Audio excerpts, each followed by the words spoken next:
Welcome back to I've Got Something to Tell You with Tayler and Colleen. Episode 28? 29? 29? I don't know. 29? All day. All day. If you don't watch New Girl, then not our problem. Get out.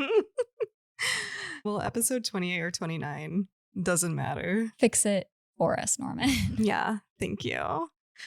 Please. Please and thanks. How has your week been? Good. I was going to ask, we just had a full moon. Did you do anything? I did not. No? And I knew, I just forgot. And I was like, dang it.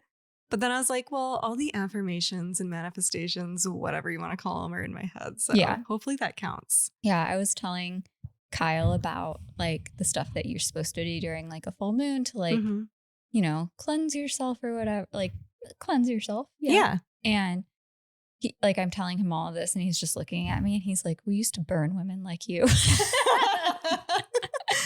I had sent Seb this meme and it was don't quote me on it because I'm probably not saying it right, but in our past lives, we knew each other. He burned me at the stake. Yeah. I told him I'd haunt him in every lifetime after. I was like, that's us. Yes.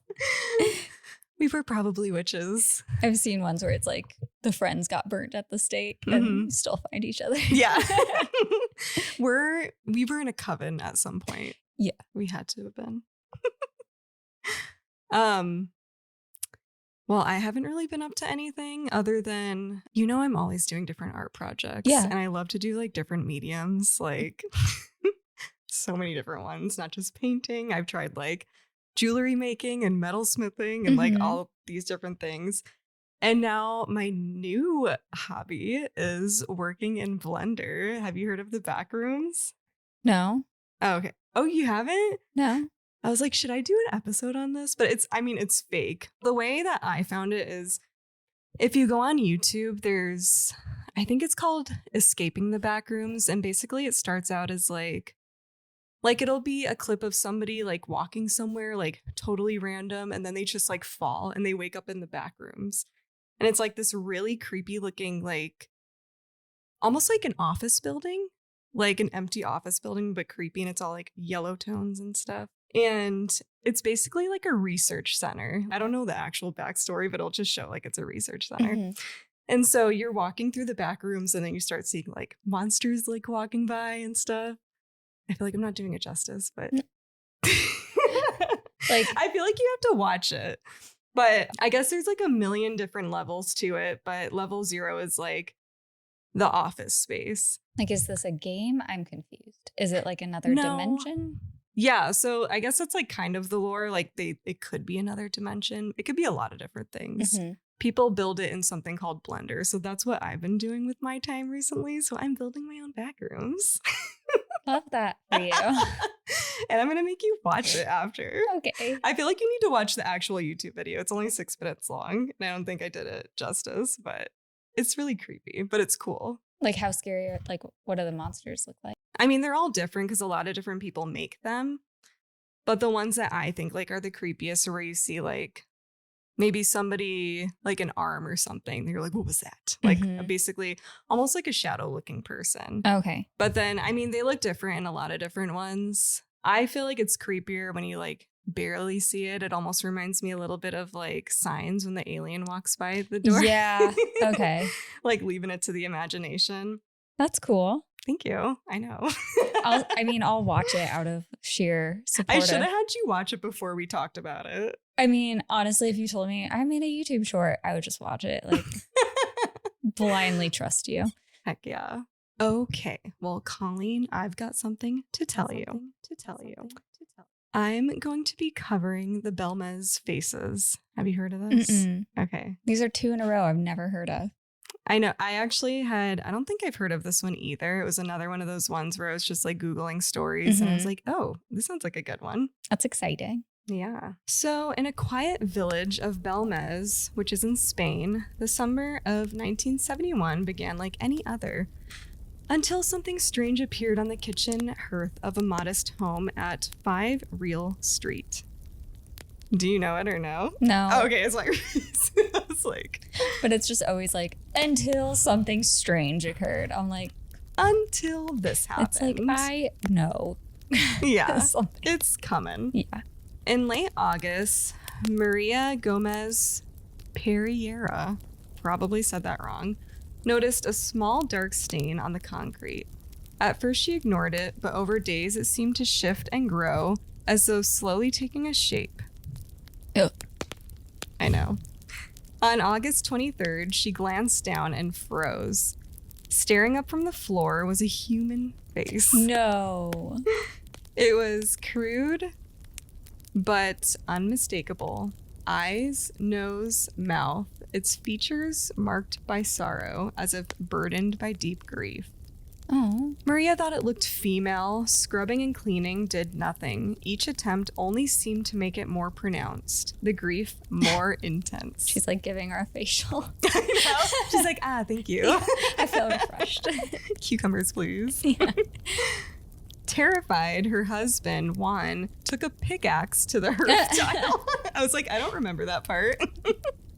Smashing the image and pouring fresh cement, but this did not stop it. Within a week, on September 8th, an identical face appeared in the exact same place. Villagers later called it La Pava, meaning female turkey, a local nickname. What? I tried to look that up, like why, but I couldn't find anything. So I'm like, okay, I guess. I was going to just say went with something that. dumb. Soon, more faces appeared, not only in the hearth, but elsewhere in the kitchen. The phenomenon... Of the same face or like... Different faces. Okay, so not the same woman. Yeah, not the same woman, but they did say it was mostly like women and children's faces that they saw. The phenomenon drew crowds, neighbors, journalists, paranormal investigators from across Spain and beyond. Authorities, wary of the commotion, suspected a hoax, and they lacked any evidence to prove it, though. At the city's council, urging the kitchen floor was excavated. What they found stunned them. 2 headless skeletons and many bones beneath the concrete. Headless. So were the faces maybe the... That's what they think. Yeah. Yeah. I didn't even have to finish my thought. You knew what I was thinking. Yeah, I knew exactly what you were thinking. Basically, move out of there. Yeah. Well, did they look at like the previous owners? Well, I'll get into what was actually around that area, but I don't know about previous owners. But yeah, I'll get into it. Okay. So continued digging revealed a total of 9 decapitated skeletons, the remains dating to the 13th century. The site has served over centuries as a burial ground for Christians, Catholics, Muslims, and those buried here had met violent ends. Some villagers even claim that certain faces resembled a family killed in the house during the Spanish Civil War. Oh my gosh. But, I mean, I'll show you one of the pictures. Like, some of them, like, it looks like a face. Like, it looks like somebody drew it or something. Mm-hmm. Other ones are kind of like, it looks like a smudge. Open to interpretation. Yeah. So after this, it escalated. Entire human figures appeared. 3 figures, 2 women and a child, waist up with tense, fearful expressions. A nude female figure, a woman with long curly hair, and empty eye sockets. No. No, thank you. I'd be like, excuse. Again, like, people, don't wait. Just move out. If this was happening, I would be out. Like, it's just a bunch of faces watching you. Yeah. And even partial forms, like a long, thin left arm ending in claw-like fingers, they say. So, in early 1972, a Madrid-based parapsychologist, I'm not going to try to say his name, and a German investigator sealed the kitchen under strict conditions. In the presence of the town notary and a German TV crew, the faces were photographed, covered, and sealed under wax. After 3 months, the seals were broken and no one had entered, and yet the faces shifted and evolved. No. So they would like change expressions and stuff, which is crazy. Curiously, the faces seemed aware of one another, never overlapping, almost as if placed deliberately by an unseen hand. In one famous instance, a tile with a face was removed for lab study. Almost instantly, a duplicate appeared in its place in the floor. When the original was returned, the duplicate faded. He's like, I'll be a placeholder for you. Yeah. The stand-in. Yeah. BRB. Scientific tests followed, radiation measurements, X-rays, infrared, and ultraviolet photography, chemical analysis. No paint, dyes, or pigments were found. Humidity, mold, or mineral deposits were ruled out. Even in sterile lab conditions, the faces continued to change. So at that point, I feel like that's like it's literally nothing else. Yeah. The activity wasn't limited to images. As late as 2004, researchers were recording EVPs inside the house, which, as we know, electronic voice phenomena. Mm-hmm. Spanish voices were cursing, crying out in anguish, speaking nonsensical phrases. In one chilling exchange, when asked to name, a male voice replied, and they say it in Spanish, but translated, it's Maria, I want to leave. Oh. I know, so it almost makes me think, like, are they stuck there? Yeah, that's kind of what it sounds like. Years later, Juan died in the house. His last words described La Pava smiling at him as he passed. Months later, Maria and her grandchildren claimed his face appeared among the others. That would be terrifying. Yeah, so, like, are these all old inhabitants of the home? I think they're assuming it's, like, whoever's in the burial ground or whoever's buried in the skeletons or whatever. But then after him dying, like, I think they're assuming that. Yeah. But I don't know. Skeptics remained, but no conclusive evidence of fraud was ever produced. The family was poor with little to gain and seemed genuinely unnerved by the events. Some researchers speculated the faces were fueled by psychokinetic energy from Maria herself. Tellingly, the faces appeared to change with her moods, fading in clarity as she aged. So that's weird. Yeah. Did anything happen around the time with Maria that, like, the face appeared? It didn't say, because I looked up the story on a bunch of different websites and it all kind of just started with the same thing. Like, she started seeing a face, not a lot of context in what was going on, like, in their lives or anything, but because it seems to be connected to her. I was just going to say that. Yeah. So she passed away on February 3rd, 2004. Many thought the phenomenon would end with her, yet investigations afterwards showed the faces retained much of their intensity. Some expected Maria's own face to appear on the floor, but so far it has not. For over 30 years, the Bélmez Faces have defied explanation. No one, not scientists, not skeptics, not paranormal experts, has ever fully solved the mystery.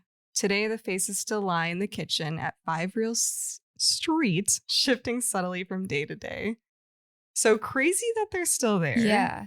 And I'm going to show you a face. I'm not going to lie. Hold on. I could see your screen and I was like, I know. You're like, it's coming. Oh, it's like. This one is like very. It's not that scary if you don't know what you're looking at.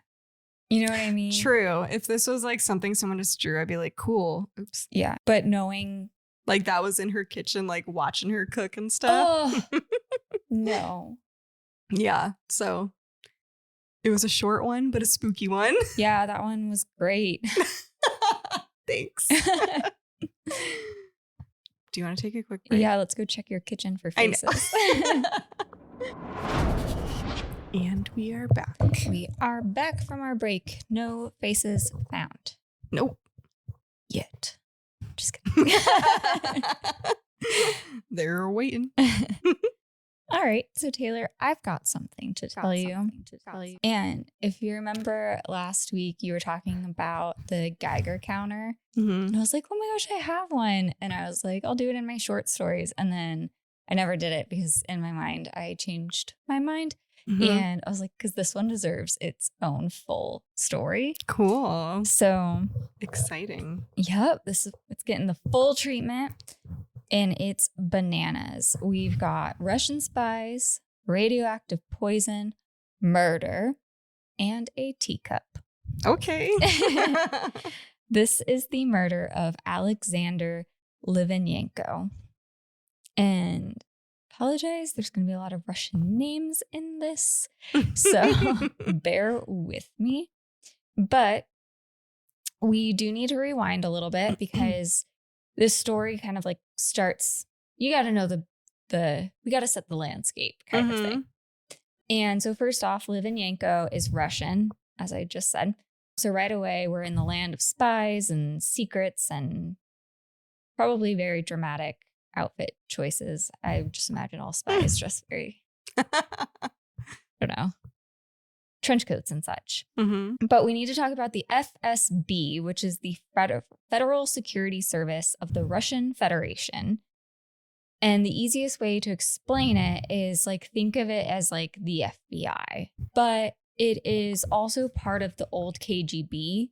So when the Soviet Union collapsed in 1981, the KGB didn't just like disappear. What they did is they broke it up into different like sectors, but they didn't like fire all of the KGB people. They like just reallocated them to these different divisions. Oh, okay. So the FSB got domestic intelligence, which means they have like counterterrorism, counterintelligence, internal security, and organized crime. And then there was the SVR, the GRU, and I think one more, but we only care about this, FSB right now. And so technically all of them are supposed to operate inside of Russia, but in the spy world, lines are blurred. And who knows if they were really actually if they were, following the rules, or if it was just more like a gentle suggestion. Also with the FSB, probably not super surprising to you, but Vladimir Putin was very much involved. He was formerly KGB, and then he headed the FSB in the late 90s. Oh. And so for young Russian men in the 80s and 90s, joining the security services like the FSB was seen as a stable career and also a patriotic duty. This just wasn't to be a spy, it was to protect Russia, fight organized crime, and keep the chaos of the post-Soviet years from destroying everything. So Litvinenko was born in 1962, and by his 20s, he is deep in Soviet military intelligence. In 1988, he joined the KGB. When the KGB dissolves, he moves into the newly formed FSB, and he is in organized crime, which is, again, like there's a bunch of mobsters and stuff popping up, so he's the one that's taking them down. I also wrote he's a stabler, which is a little Law and Order inside for me. Oh. Because he's in charge of organized crime. Law and Order now. I don't watch Law and Order, but yeah, nice. It's the only, it's a very disappointing part of our friendship. My bad. Just kidding. But so Litvinenko, he is definitely not like the James Bond like spy with the like scar across his face and like an eye patch. He was described as like very disciplined, methodical, and he followed the rules, and he had a lot of respect for the rules. He's also very good at his job, like really good. So he starts getting like special assignments. And I want to do an important note here that Litvinenko was not a hitman. And by his own account, he never personally killed anyone. Personally. He was loyal to Russia, loyal to the FSB, but there were lines he wasn't going to cross, especially when those lines meant killing people purely for political reasons. And this is when the order comes in. So in the late 90s, Litvinenko says his bosses told him to assassinate Boris Berezovsky. And Berezovsky wasn't just another name in a file. He was one of Russia's most powerful oligarchs. He is a billionaire, like we're talking like private jet, tech industry rich. And for tech industry, why did I say that? No. I don't know if he worked in tech. Maybe you were getting like an intuitive hit. Yeah. They're like, tech industry. He was just really rich. I don't know why tech industry was a description, why I thought that had anything to do with it. You're like, sounds like tech. Anyways, well, yeah, you don't need to take it out. Just know that he wasn't. Well, maybe he was. Anyways, move on. Do your own research. Yeah. Look him up. But for years he had been tight with the Kremlin, and the Kremlin is like basically like Kremlin. I know. I was like, wait a second, what is this? It's what they basically call like the White House. Like it would be like, oh, they're really close with the White House. Like I think what I saw actually is that it's a actual structure. Like the Kremlin is like a group of buildings. So, but they use it as like a description of like being a part of like he was very much involved in like the political games and stuff like that. Okay. So like if you were to say, oh, you have a very high connection with the White House, it would be like you're a Kremlin. No, you're not a Kremlin. Like, oh. Yeah, you're close with the Kremlin. Okay. You're not a White House. You're a Kremlin. You're, well, whatever. Was just trying to give you some history. But by that time that Litvinenko gets this order, Berezovsky had gone from inner circle to public enemy number one. And this is Putin's Russia. So that kind of political breakup is not just awkward, it is deadly. But Litvinenko refused. But he didn't just say like, nah, and walk away. So in November 1998, he and some of his FSB colleagues did the unheard of. They stood in front of TV cameras in full FSB uniform and accused their bosses of ordering political assassinations. Ooh. Yeah. And in the FSB, if you have a problem with your boss, you don't go to HR. You certainly don't go on television. You just kind of disappear. Mm-hmm. Like there is no complaining. There is no reporting. You just do or you don't, and you don't show up to work the next day. But so from that moment on, Litvinenko was marked. He gets arrested for abusing his office, which he's released on, then arrested again on different charges. At one point, they just arrest him because they said he stole fruit from a vegetable and fruit vendor. Like they're basically just arresting him to constantly show like, we don't have to have anything legit. We're just going to constantly put you in jail. Yeah. And so. Which is scary. Yeah. And they're also like trying to humiliate him by like arresting him in like very public ways and such. Like they're trying to make a mockery of him. Okay. So his friends start warning him, like, you're not going to last that much longer. They're not going to play this game with you for very long. They're going to get sick of the game and they're going to kill you. And they could do it easily. Yeah. So in 2000, Litvinenko and his wife Marina and their young son pack up and they escape, seeking refuge in London. So Litvinenko and his family land in London in 2000, and London is basically like the unofficial capital of exiled Russians at this point. They even give the city the nickname Londongrad, and that's because in the 90s and early 2000s, it was like for the super rich Russians and political dissidents, not descendants, dissidents, meaning like they had ran away. Mm-hmm. So you had oligarchs. I'm not even messing up the Russian words. The English words. Okay. And I'm just like, like, I didn't notice. Okay, so you had oligarchs who made billions during the Wild West capitalism of post-Soviet years and then lost favor with the Kremlin. But you also had political activists who had been targeted. And then you had ex-spies, but they all wanted a place where they could park their money, buy a mansion, and live somewhere the Russian government couldn't officially touch them. So they're living large. Mm-hmm. They basically had these like luxury apartments in Kensington. They had fleets of sports cars, private security, having espressos at cafes. Oh, it's amazing. Almost like they were in this like fancy ass witness protection program. That's pretty cool. Yeah. But one of the biggest names in Londongrad is Boris Berezovsky. And that's the same billionaire that Litvinenko says he was ordered to kill back in Russia.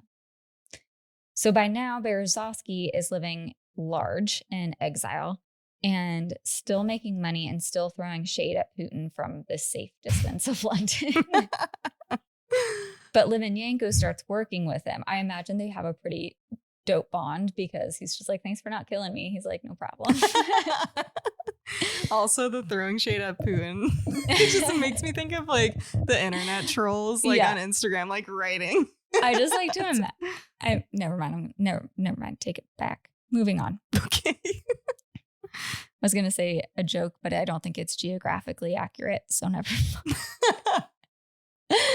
So Litvinenko is working with Berezovsky and he starts doing security and intelligence consulting for him. He also becomes close with Akhmed Zakiyev, and he's a Chechen separatist leader who's also in exile. And Russia's war in Chechnya, if you know that, makes quite a big problem for Litvinenko and the Kremlin. So he's basically making friends with all these people that have like larger issues with Russia and with Putin. So he's not even like trying to hide. He's like, yeah, I'm in London and I'm still like fighting against you. But he's not just hanging out with the fancy circles. Litvinenko is writing books, literally publishing exposés about corruption inside the FSB and the Kremlin. He's not hiding the fact that he's talking to journalists. And occasionally he's even working with British intelligence services, giving them inside scoop on what his experience was with the corruption within the FSB. So he becomes the guy if you want to know about how Russian security services operate. And for the Kremlin, this isn't just irritating, it is humiliating. He's one of their own in another country, openly criticizing them and feeding intel to their political opponents. So I think we can make the assumption that Russian intelligence doesn't fuck around. So while, Litvinenko is in London, thinking he's safe, that's not exactly the case. So this is the day that changed everything. So now it's November 2006, and Litvinenko's got a pretty normalish day lined up. He's got 2 meetings on the schedule. His first meeting is lunch at Itsu, and this is a Japanese sushi restaurant on Piccadilly in central London. He's meeting an Italian contact named Mario Scramella. And no, Scramella's not just some random guy. He's part of... Now, Scramella's not some random guy. He's part of an Italian parliamentary investigation into Russian organized crime. And at this point, he's also digging into the murder of Anna Politkovskaya.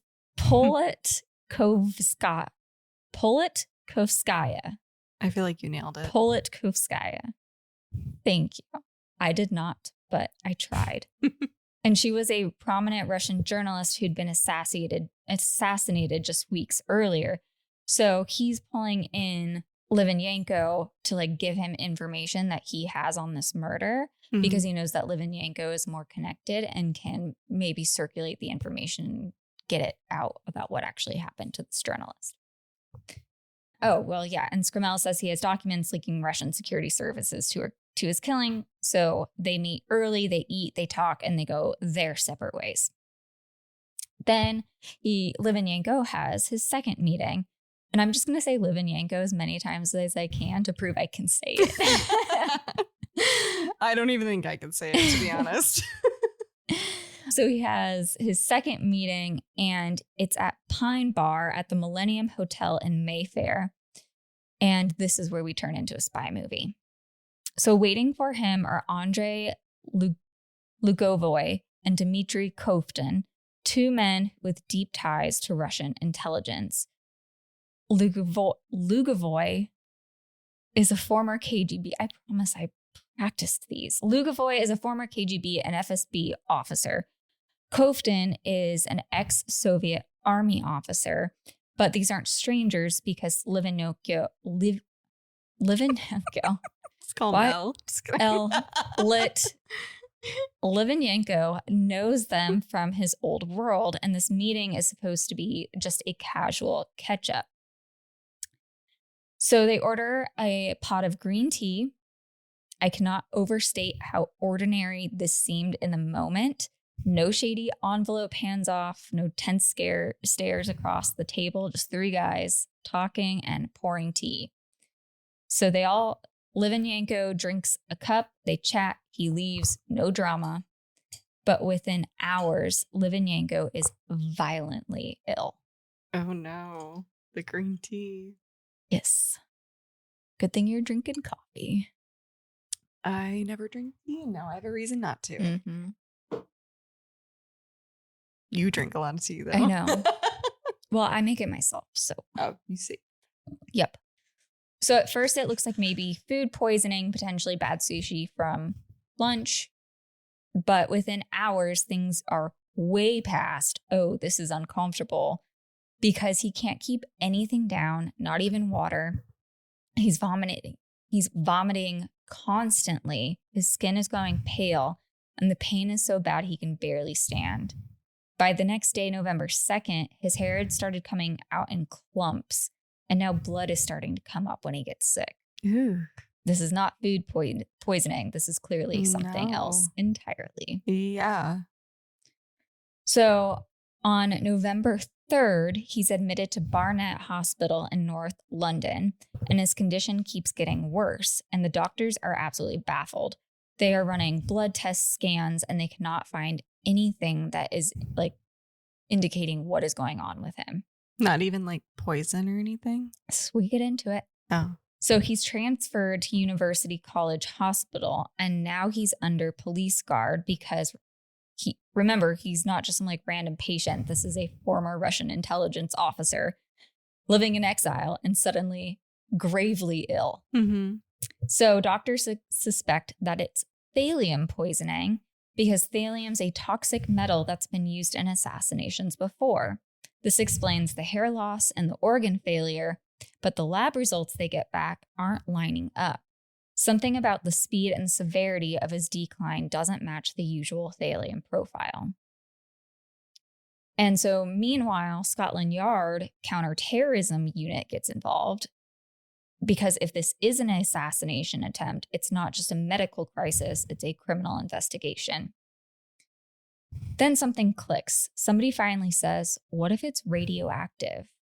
And that's when they call in the radiation experts and cue the Geiger counters. I forgot about the Geiger counters already. I imagine they're playing like the Star Wars, like, and like Darth Vader, like entrance, all holding their Geiger counters coming in. I love that. Okay, so the Geiger counters come out, and when they test Litvinenko, they go off. The culprit they find out is polonium-210.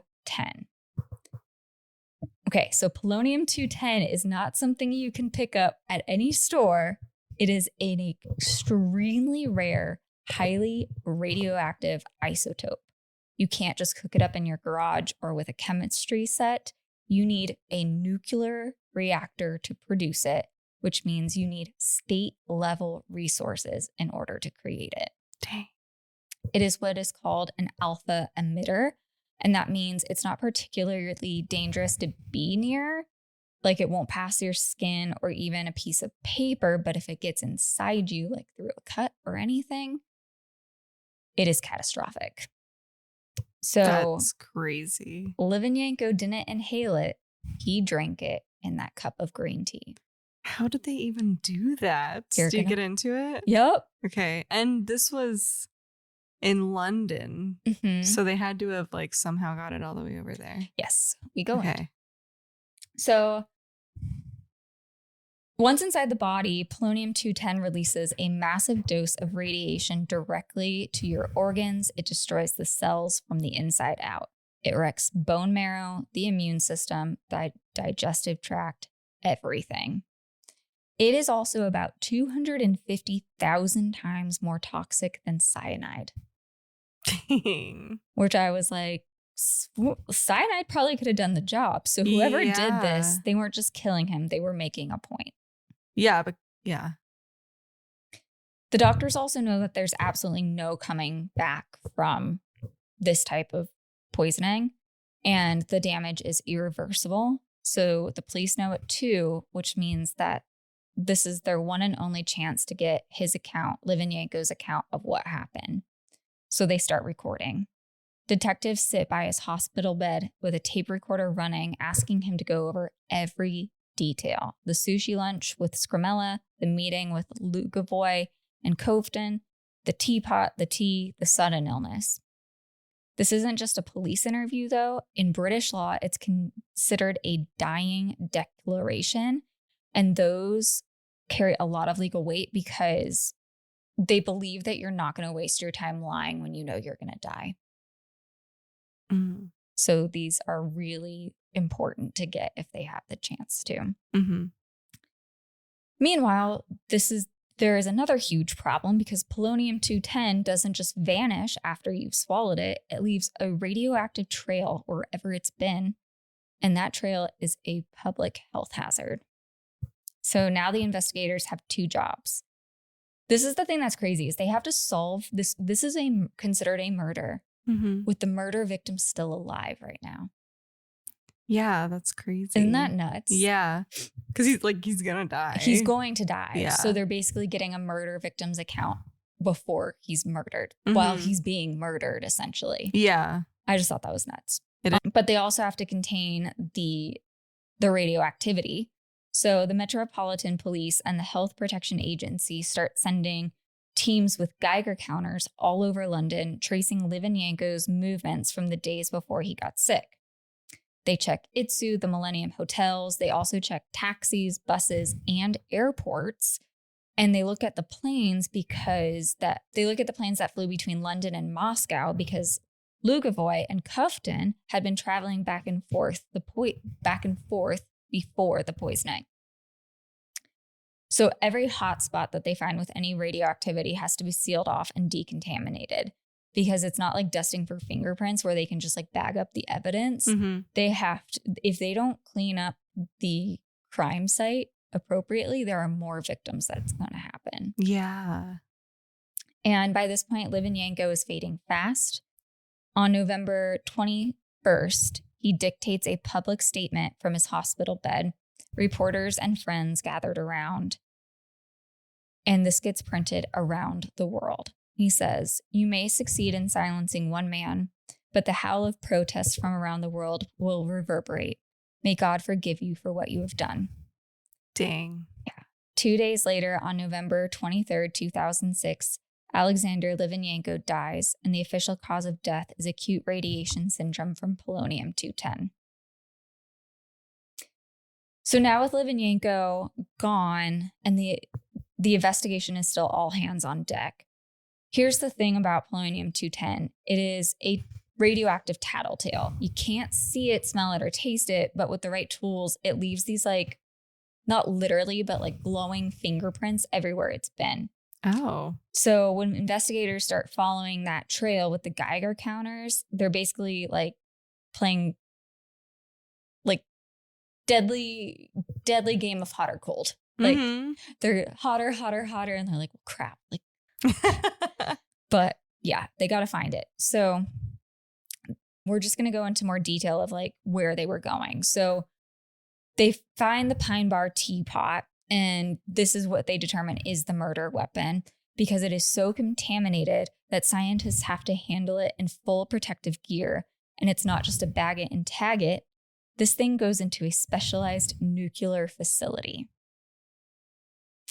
From there, they go to Lugavoy and Cofton's hotel rooms. And oh boy, these rooms are lighting up like a freaking rave. Radiation is on the carpets, the bathroom fixtures, even the light switches. It's like these guys were shedding polonium everywhere they touched. How did they not die? Because what they said is like you could touch it, but it wouldn't kill you. So like they're handling it probably with like gloves and stuff, but like they have it in a container. Oh, okay. You know, like. Okay. So even though it's in a container, it still leaves like the marks? Well, yeah, because it's radioactive. Like they're tracing the radioactivity. Okay. Interesting. Then they check Itsu and that's the sushi restaurant, and there are traces there too. And then again, we mentioned the planes, and not because of Litvinenko going anywhere, but because Lugovoy and Kofton had flown in and out of London multiple times in the weeks before the poisoning.